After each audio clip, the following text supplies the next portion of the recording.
গেলে ভাগ হয়ে যাবে। তাহলে ভাগ মানে 2 ভাগ মানে 1 এর 2। তাহলে x সমান 1 এর 2 ব্র্যাকেট কত 5 বলো মাইনাস 3/y। এটাকে নাম্বারিং করব 1। আচ্ছা এই পর্যন্ত সবার হলো হয়েছে তো। এবার 2 নাম্বারটা কত? 2 নাম্বারটা বলো 5x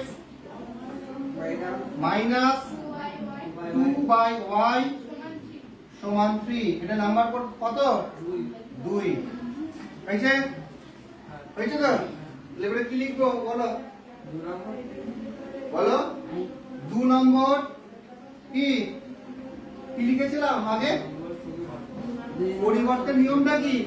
এই যে x এর মানটা বার করলাম সেটা 2 নম্বরে বসাবো, তাই তো? তাহলে কি 2 নম্বর সমীকরণে 2 নম্বর সমীকরণে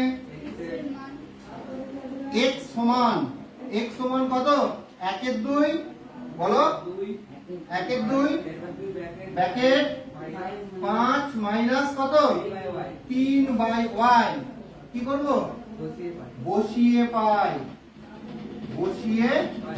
পাই